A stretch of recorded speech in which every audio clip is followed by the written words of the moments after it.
Hey everyone, and welcome back to edritt. In this lecture, we are gonna understand how we can convert any Radix system to a decimal number system. And by here, any I mean basically the binary, octal, and hexadecimal.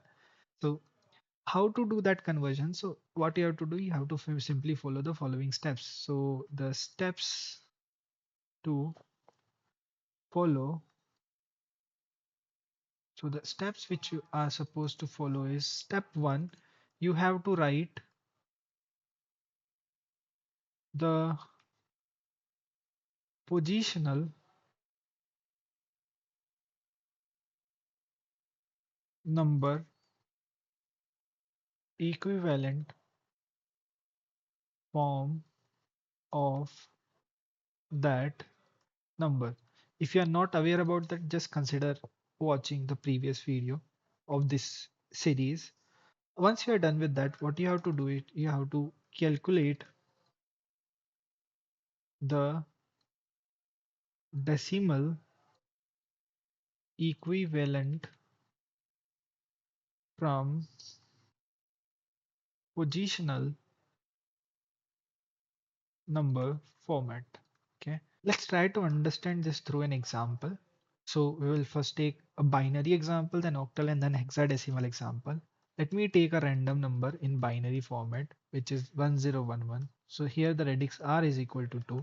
I'll first try to write it its positional equivalent number format, which would be I'll start from LSB and I'll go till MSB. So the LSB is 1 and the position value or the weightage of 1 is 2 to the power 0.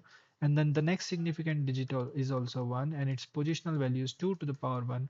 The next significant digit is 0, its positional value is 2 to the power 2, and the final is 1 and its positional value is 2 to the power 3.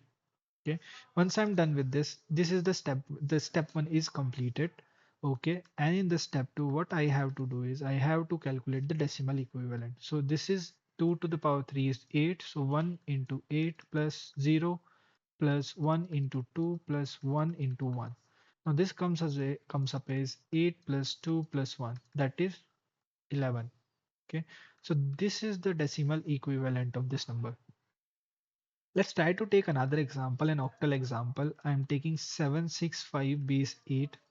Okay, again I'll start from LSB, go till MSB. So this LSB is 5 and it has a weightage of 8 to the power 0, and then this next significant digit and it has the weightage of 8 to the power 1, and then the most significant digit which has the weightage of 8 to the power 2. When I solve this, I get this, this, this. So if we solve this, 448 plus 48 plus 5, 501. Okay, in base 10 format. Now let's see one more example, which is an hexadecimal example.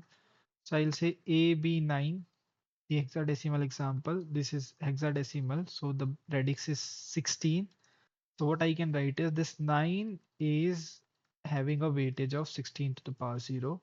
This B, which is actually equivalent to decimal 11, right? And it has the weight is 16 to the power 1, and then this A, which is equivalent to decimal 10, and it has a weightage of 16 to the power 2. Now 2745 in decimal.